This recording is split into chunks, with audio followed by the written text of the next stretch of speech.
ಅಧ್ಯಕ್ಷ ಎಲ್ಲ ಬಂದವರಪ್ಪ, ನೀವು ಬಂದಿಲ್ಲ, ಇಲ್ಲೇ ಬಿಡಪ್ಪ, ಇನ್ನೇನಕ್ಕೂ ಬರಬೇಡ.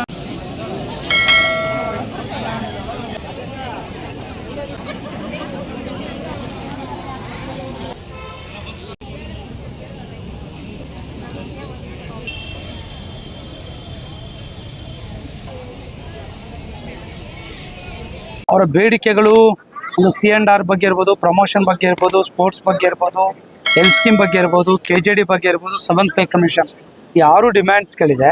ಈ 6 ಡಿಮ್ಯಾಂಡ್ಸ್ಗಳನ್ನು ಸರ್ಕಾರದ ಕೈಲಿ ಈಡೇರಿಸಲಿಕ್ಕೆ ಆಗೋದಿಲ್ಲ ಅನ್ನುವಂಥ ಪರಿಸ್ಥಿತಿ ಏನಿಲ್ಲ.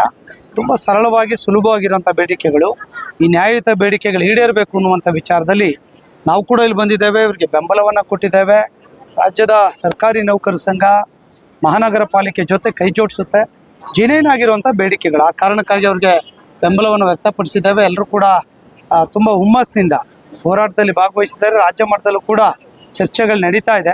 ಅಲ್ಲೇನು ಚರ್ಚೆಗಳಾಗ್ತದೆ ಅನ್ನೋದನ್ನು ಕಾದು ನೋಡಬೇಕಾಗಿದೆ. ಇವರ ಬೇಡಿಕೆಗಳು ಜೆನ್ಯೂನ್ ಆಗಿರೋದ್ರಿಂದ ಆದಷ್ಟು ಬೇಗ ಸರ್ಕಾರ ಮಧ್ಯಪ್ರವೇಶವನ್ನು ಮಾಡಿ ಅಧಿಕಾರಿಗಳು ಸೀರಿಯಸ್ ಡಿಸಿಷನ್ ತಗೊಂಡು ಈ ಬೇಡಿಕೆಯನ್ನು ಈಡೇರಿಸಬೇಕು ಅಂತೇಳಿ ಆಗ್ರಹಿಸ್ತೇನೆ ಮತ್ತು ಬೆಂಬಲವನ್ನು ವ್ಯಕ್ತಪಡಿಸ್ತೇನೆ.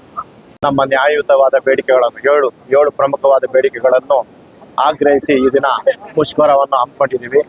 ಮೊದಲನೇದಾಗಿ ನಮ್ಮ 7ನೇ ವೇತನ ಆಯೋಗದ ಸೌಲಭ್ಯವನ್ನು ಸರ್ಕಾರಿ ನೌಕರರಿಗೆ ವಿತರಿಸಿದಂತೆ ಮಹಾನಗರ ಪಾಲಿಕೆಗೂ ನೌಕರರಿಗೂ ವಿತರಿಸಬೇಕಾಗಿ ಸರ್ಕಾರವನ್ನು ಒತ್ತಾಯಿಸ್ತಿದ್ವಿ.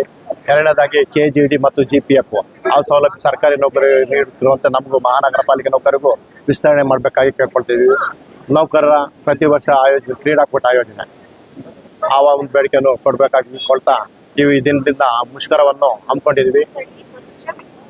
ಈ ಮುಷ್ಕರ ಕೈಗೊಳ್ಳಲು ಕಾರಣ ಏನಂದರೆ ಅನೇಕ ಬಾರಿ ಸರ್ಕಾರಕ್ಕೆ ಮನವಿಗಳನ್ನು ಸಲ್ಲಿಸಿದ್ರು ಸಹ ಸಕಾರಾತ್ಮಕವಾಗಿ ಸ್ಪಂದಿಸದೇ ಇರೋದ್ರಿಂದ ಈ ಎಲ್ಲ ರಾಜ್ಯದ 10 ಮಹಾನಗರ ಪಾಲಿಕೆಗಳು ಸೇರಿ ಈ ದಿನ ಈ ಅನಿರ್ದಿಷ್ಟಾವಧಿ ಮುಷ್ಕರವನ್ನು ಹಮ್ಮಿಕೊಳ್ತಾ ಇದ್ದೀವಿ. ಸರ್ಕಾರ ನಮ್ಮ ಕೇಂದ್ರ ಸಂಘದ ಆದೇಶ ಬರೋವರೆಗೂ ಹೋರಾಟ ಮುಂದುವರಿಸ್ತಾ ಇದೆ. SG ಮಂಜಣ್ಣ, ಮಹಾನಗರ ಪಾಲಿಕೆ ನೌಕರರ ಸಂಘ, ಶಿವಮೊಗ್ಗ ಶಾಖೆ.